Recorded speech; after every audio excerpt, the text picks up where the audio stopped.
fellow councillors, staff and residents viewing via live stream. Good morning all and welcome to this special meeting.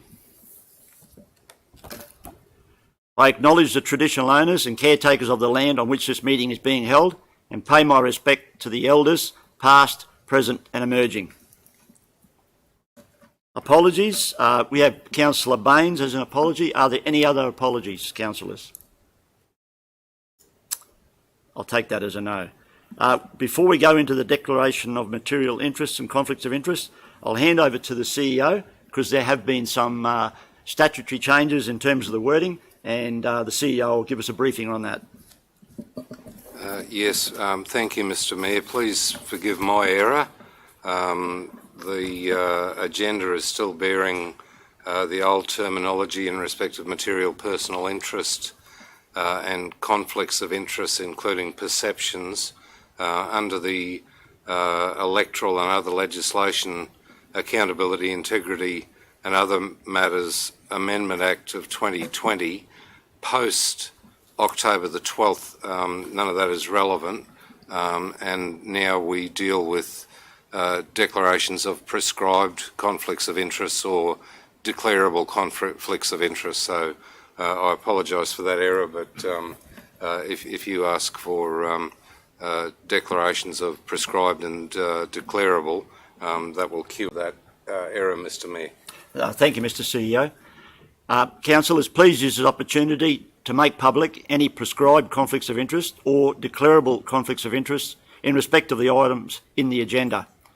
Councillors should use this opportunity to disclose and or comment on other councillors and or staff interests in accordance with the Act and regulations. Are there any declarations to declare, councillors? I take that as a no. Thank you. Could I ask for somebody to move that we accept Councillor Millwood joining this meeting via teleconference from Innisfail? Moved by Councillor Farinelli, seconded by Councillor Chewy. All in favour? It's carried unanimously. Welcome, Councillor Millwood. Thank you. I now move on to the agenda item 1, Governance, Environment and Finance, item 1.1, recommended seasonal worker program, and hand over to Mr. Sadler, who will present his report. Mr. Sadler. Thank you, Mr. Chair. Good morning, Council. Morning. Morning. Thank you for the short notice on this meeting. Morning. Today I'll present to you a report. On Thursday, the 15th of October, the Department of Agriculture and Fisheries, under the Pacific Labour Scheme and Seasonal Worker Program, made referral to Queensland Health, ourselves and the local disaster management group on behalf of Dotty's Farming Proprietary Limited for the recruitment of 10 Vanuatuan workers and associated controls for COVID-19 farm quarantine. The initial assessment by Department of Agriculture and Fisheries is that the application meets the guidelines and it's approved by the Chief Health Officer, and that risk management controls are in place. There is a very tight time frame that the department gave us, and thank Council for coming together so quickly. Our agri-businesses are heading into their peak season, particularly from the banana industry point of view, and are seeking labour to ensure that their crops are picked and they have economic success. In relation to the application, there's controls in relation to farm quarantine, and the associated controls mitigate the spread of COVID-19 based on their submissions. So the recommendation today for Council is that the application from Dotty's Farming be deliberated by Council for a formal response to the Department of Agriculture and Fisheries by the close of business today. So the recommendation also includes 1, either support the application, or 2, reject the application, including comments and concerns. Thank you, Mr. Sadler. Before we get into the debate, councillors, I want to put on the public record my appreciation to CEO James Gott, because I received an email late Thursday afternoon, had a good chat to James Friday morning early. How do we handle this? We were intending to have the special meeting Friday, but it clashed with the audit committee meeting, which was already pre-planned. So James got permission from the department to allow us to have a decision made Monday morning so we can meet the deadline by this afternoon. So thanks to James, and thanks to Mr. Sadler who pulled this report together. There's a lot of issues in that report, and you did it in speedy time, so appreciate that. Thank you, Mr. Chair. Okay, councillors, Any comments or questions in relation to the report and the recommendation, please? Councillor Purvin. Through you, Mr Mayor. The number of workers currently on farms is extremely low. There is advertising all over social media sites looking for employees. The South Sea Islanders have been filling the gaps for unemployment now for a number of years. Due to COVID, a number of the South Sea Islanders have left the region, and just before in Australia, while the number of backpackers have been in decline since the pandemic has hit. We have gone from approximately 300,000 in Australia to below 80,000 currently in Australia. A lot of the backpackers fill the gaps for unemployment and there is no international travel for an extended period of time. Farmers within the area have indicated if the crops can't be harvested, they'll have to chop up, and this would leave a shortfall in market quantities, leading to a higher price at the shops for consumers. My question is, if this is voted on by council to give the go-ahead, will this have to be done every time an employer comes forward looking to put Vanuatuans or South Sea Islanders on their farm, or will we do a general approval for all South Sea Islanders to work within the industry in this time? Mr Sadler. Through the chair, Councillor Purvin, my understanding is that based on the process from Department of Agriculture and Fisheries, that we are a referral agency to this. So each time I'll have to take further with the department if we wanted to have a blanket type approach. Yeah, sorry, Mr. Yep. Please forgive me, Mr. Chairman. As I understand it, the process as it stands provides for discrete applications to be assessed by the Chief Health Officer, Dr. Jeanette Young, and absent of a change in that protocol, then a blanket resolution wouldn't be available. Each one has to be dealt with on its merits in accordance with what Mr. Sadler just said, to the best of my understanding. We can seek some further clarity on that moving forward, though. Thanks, James. Any further comments? If I can continue on, thanks. Yeah, Mr. I've got a couple of questions through the chair. Councillor Millward, can you just hang on 1 minute, please? Sure. Councillor Purvin has a follow-up to his previous question. Yeah, through you, Mr. Chair. I think just after talking to industry leaders and different farms throughout the area, there is definitely a need for employment. The shortfall in the local industry, it's been coming for some time. Like I said, social media is advertising everywhere for workers. I think we do need to get behind the local farmers and support them through this. It's not just a short term. This is going to be long term. This is going to go well into next year with the COVID, and there's going to be a shortfall across months to come. Thank you, Councillor Purvin. Over to you, Councillor Millward. Good morning. Through the chair, I just have a couple of questions to ask. First of all, I'd like to know, are these international workers protected by the same employment opportunities and pay rates that the Australian employees have, or are we paying them less, or what are the awards?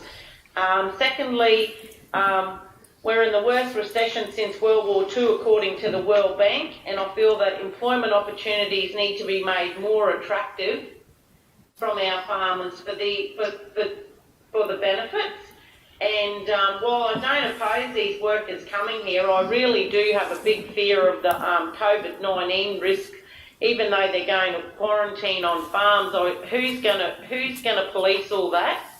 And you know, we've managed to keep the area pretty well COVID-free so far, and I would hate to think that we make this decision and wham bam, off comes COVID, and who's going to get the blame? I also have a few questions about, you know, is the money that they make going to stay in our community? Because otherwise, if they're taking it home, it's not stimulating our local economy. And yeah, that's a few of the questions that I've got today. So if anybody could answer those. Thank you, Councillor Millward. I'll answer the first question. The pay rates are covered under the award that is relevant to the banana industry workers. And if there was any variation from that, there could be a application made to the Fair Wage Commissioner to have a third umpire look at it. So they are protected by the award and the Fair Wage Commissioner. The next two questions, I believe, sit with Mr Sadler, because they're really pandemic committee management issues to do with who's going to do the follow-up, etc., in relation to public health being put at risk by visiting Vanuatu seasonal workers. Mr Sadler. Thank you, Mr Chair, and thank you, Councillor Millwood. In relation to, in referral to the report, the applications that have been made in relation to Dottie's farming, the initial assessment that meets the requirements for the Chief Health Officer. As the report highlights, it has been referred to the Tropical Health Unit as well as the Public Health Unit out of Brisbane. So that information in relation to that comes back later this week. The lead agency in this is the Department of Agriculture and Fisheries, and as I highlighted earlier, that we are a referral agency. So despite council making its piece, all the other referral agencies need to make its piece or recommendation back to the Department of Agriculture and Fisheries. The submission that has been reviewed and has been reviewed by council, it does have the appropriate management plans in place. And in relation to workplace health management plan, as well as the accommodation and transport health management plan, as well as on-farm quarantine management plan, and meets the requirements outlined by Department of Agriculture and Fisheries. Thank you, Mr Sadler. Does that adequately cover your question? Yeah, so they got all these plans in place, but who's going to police them? And also, I find it very daunting that the state and federal government have put this back on us, as they're the ones that have created this, you know, like why haven't they come to the farmers and presented some nice, some way of supplementing the farmers so that they can pay workers a bit more, so that these jobs are a bit more attractive to the locals? I just don't know. I don't know why it's put back on us. Well, I'll try to answer the first part of the question, Councillor Millwood. Society has a big problem at the moment with COVID, and JobKeeper, JobSeeker, and allowing individuals to access their private super up to $20,000 has seen a lot of people doing not too bad at the moment. And there's not a lot of flexibility for the government to then go and beef up farm worker wages on a banana farm. They're looking after the population in general through JobSeeker, JobKeeper, and the dollar can only stretch so far. But in relation to does the Vanuatu workers' wage stay local, let me tell you about local. Those people are integrated. They go to church. They're very strong in their faith. They've joined sporting clubs. They're very supportive of community events like the Feast of the Senses, etc. So I don't treat them as overseas visitors. They're here supporting agribusiness. They're here supporting farmers. They're here supporting our economy, and they're supporting our community, and they are integrated. There's no doubt about that. I won't allow anybody to say that they're just an overseas worker, because they're more than that. Over to you, Mr Sadler.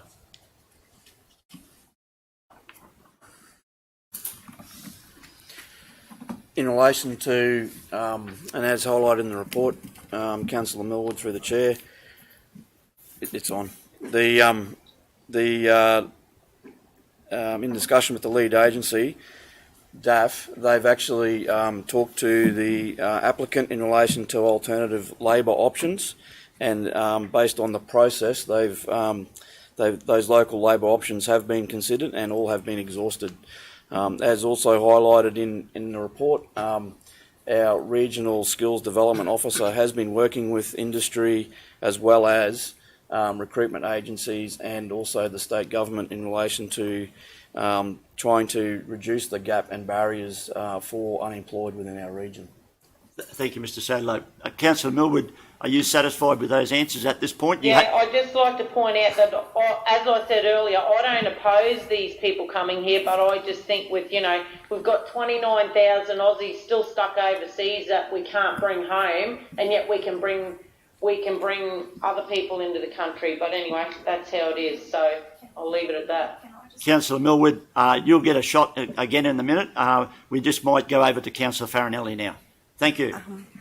Mr Mayor, and to the other councillors, I understand the importance of this and labour shortages and And, you know, every industry feels this. I'm pretty sure in local government we also feel this, trying to fill labour shortages, and we have to make changes to ways that we recruit to ensure we are able to fill positions.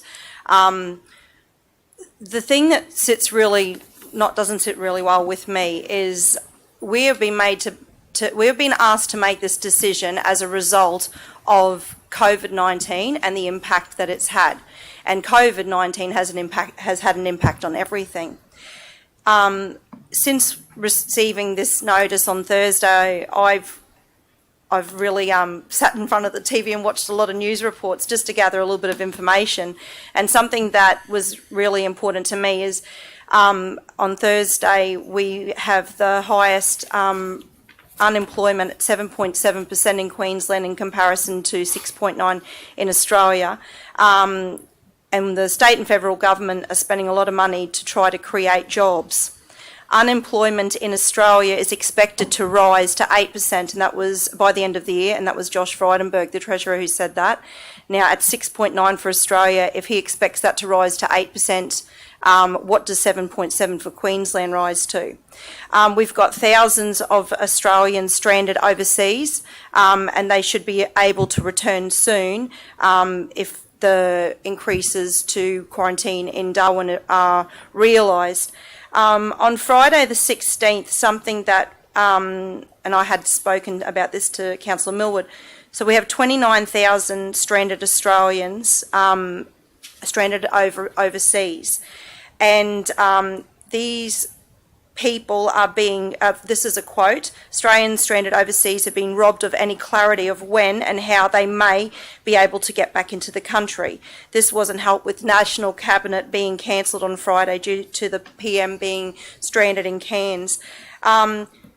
There is currently a cap on numbers of people able to, so of those 29,000 Australians, there is a cap on numbers of them that are able to come back into this country due to COVID. This is men, women and children are stranded overseas, unable to come back because of a cap on numbers. My question to DAF would be, if we've got a cap on these Australians being able to re-enter the country to live out their lives and to contribute to the economy, is there a cap on numbers for these travellers to come in? And it doesn't sit well with me, and I understand that a lot of this has been created due to job keeper, job seeker, we're going to hear that, and how that has impacted people not wanting to work. Well, equally, if the state and federal government have created that, I believe they should also look at addressing the fact that our agricultural industries are struggling to fill these positions. I've actually made a phone call to Bob Catter's office on Friday, spoken to one of his advisors, and I'm waiting to hear back because I don't believe we are actually addressing the real problem here. Given we have got the highest unemployment ever, shouldn't we be putting more effort and time and money into filling these positions with locals? And as I said, I understand these seasonal workers do bring something to our community, and it's fantastic, and I admire that. If we weren't in a COVID situation, I would say, yeah, fantastic. But the fact that we are sitting at the highest unemployment at the moment, I think it's even more important that we look after locals. But just in finishing, if 29,000 people have to go through strict quarantine measures to come back into this country, $2,000 airfare was reported on Thursday in the news that I heard, that I was watching, and $2,500 to go into quarantine at the quarantine centres. Why are we imposing these sorts of measures on Australians coming back into the country and not imposing the same requirements on these workers coming in to work on our farms? Thank you, Councillor Farinelli. I think it's a long bow to talk about state and federal restrictions on who can fly into the country and who can't. What we're addressing today is our local economy. If we don't allow labour, there's no produce sold, there's no income, and the bottom line is that impacts negatively on the farmers' ability to pay their rates. That's the bottom line here. Look, we're all entitled to our opinion, but at the end of the day, we're not entitled to our facts. We've got to accept the facts, and the facts are other farmers are bringing in Vanuatu workers right now. When I heard about this agenda item, I contacted a board member and I asked permission to mention her names, and she said, that's fine, Jade Buchanan, and she said that she's got 4 Vanuatu workers on their way now. If we vote no today, we're discriminating against well, I won't mention his name, against the applicant. So we need to be really careful. There are other farmers bringing in Vanuatu workers right now, and we need to be careful how we answer this request because, in my eyes, that's a form of discrimination. Councillor Farinelli. Well, I'm just going to respond to that because in no way am I discriminating. I'm taking information that was gathered from Channel 7's news on Thursday and Today's Show on Friday. So I'm not actually discriminating against anybody. I am just saying, and I understand that there are already Vanuatuans and Islander people in the community working. My concern is I'm not discriminating against anybody. I'm thinking of 29,000 Australians stranded overseas wanting a fair opportunity to come into the country and home to their families. And I think if we are imposing these measures on them, we should be imposing them on everybody. Okay, I want to clarify. I said the issues you raised were state and federal not local government. And I said if we vote against this application, that's discrimination. I didn't say you're discriminating anybody. We haven't voted yet. So, yeah, I want to clarify. Over to you, Councillor Barnes. Good, thank you, Mr Mayor. Just a few facts. We have Tully farmers I know are currently paying the quarantine costs of Vanuatuans sitting in the cities. I know that for a fact. I know how much they're paying. And I think this is a test case, and it's great to be part of it. I think we've seen it happen years ago with the sugarcane cutting, with the Kanakas coming in. It's only history repeating itself. And personally, I'd just like to see our farmers and our little towns and our transport companies and our carton companies, they definitely need cash flow, as we can't have farmers dropping fruit on the ground like we currently saw last week. I was on the farm, I saw it. Cruel it is. And I think a lot of people here have worked very hard to stop imports. And if you want to see imports, just start dropping the fruit on the ground, and our mums and dads in the city can't buy bananas. They'll be screaming for imports. Thank you. Thank you, Councillor Barnes. Councillor Chewy.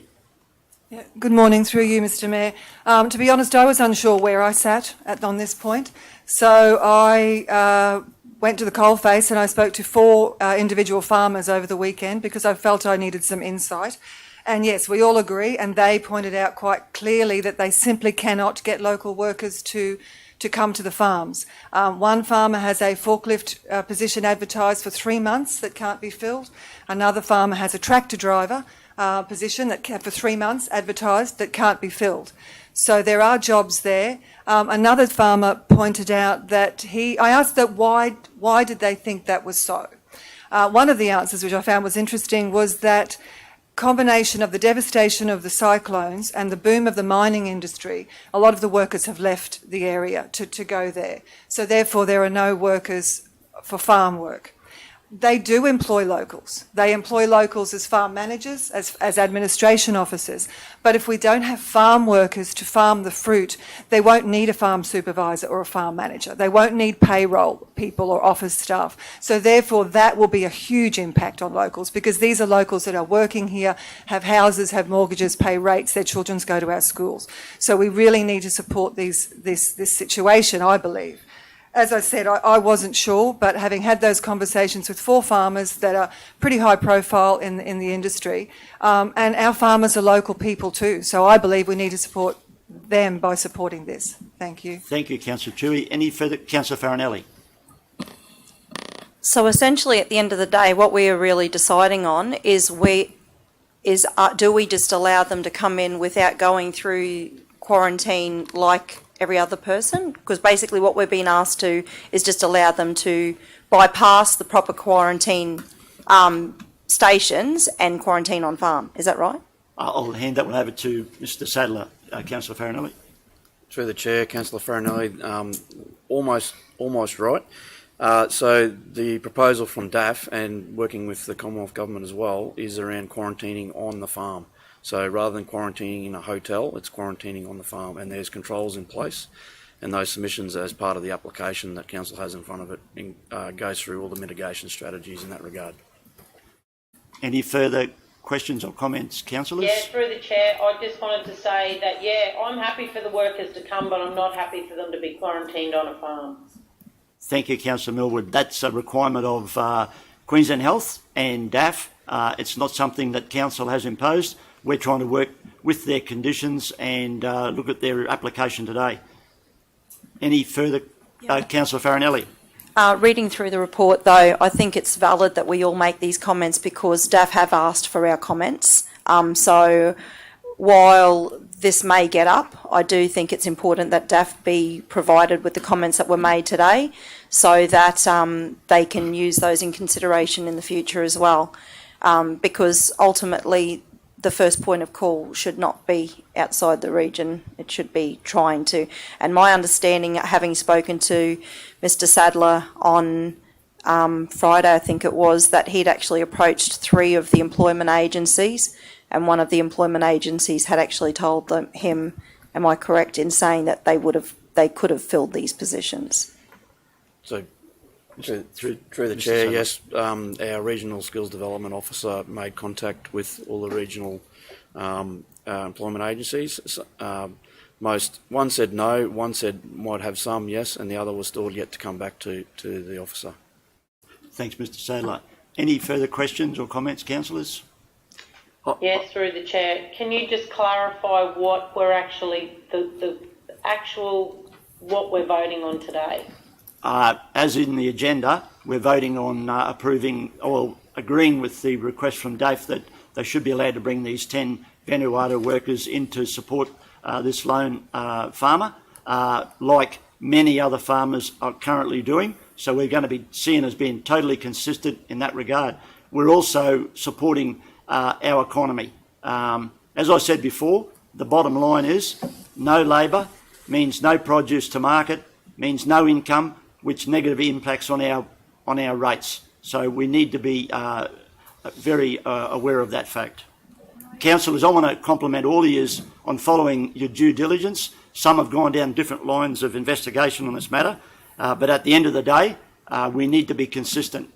Other farmers are using seasonal workers from Vanuatu, and this gentleman is entitled to do the same. Councillor Farinelli.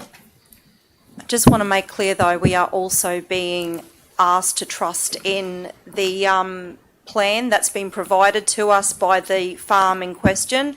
We're being asked to trust that they are going to uphold the what they've put forward as part of their management of these workers through their own quarantine on farm. So I just needed to make sure, because the Mayor didn't actually put that, let Councillor Millwood know that we're also being asked to trust in the management of these workers with on-farm quarantine rather than through a proper quarantine process like everybody else goes through. Thank you for raising that very valid point, Councillor Farinelli. In terms of trust, I think Queenslanders can be proud of the way our borders have been managed. And at local level, thank you to our pandemic committee, both local LDMG and DDMG. They've done an outstanding job. It's going to be the same regime that are going to manage these workers. Queensland has got the best record in Australia in relation to border management around the pandemic. Locally, we've got a wonderful record. We've had 2 cases here many months ago, and when you talk about DDMG, that's the local police. That's who heads DDMG. Council's involved at LDMG, so we've got to have trust in the Premier of the state, the best in Australia at the moment in terms of protection, and we've got to trust our police force, and I do that 100%. So in terms of trust, that's not a risk factor for me at all. Any further comments, councillors, before I put this to the vote? Okay, would somebody move the recommendation, please? It's got to be 1 or 2. Indicate to me which one you're voting for. Councillor Barnes is moving that we approve number one, that we support the application. A seconder, Councillor Pervin. Any further comment, councillors? All in favour? Councillor Farinelli, I take it you're voting against. And Councillor Millwood, you're voting? I think I'm going to go with it, but I just would like the public to know that I strongly stress that I hope that the health risk here is not going to be come back and bite us. Thank you, Councillor Millwood. So the recommendations carried 5-1. Thank you, councillors and staff, and that brings the meeting to a close. Thank you.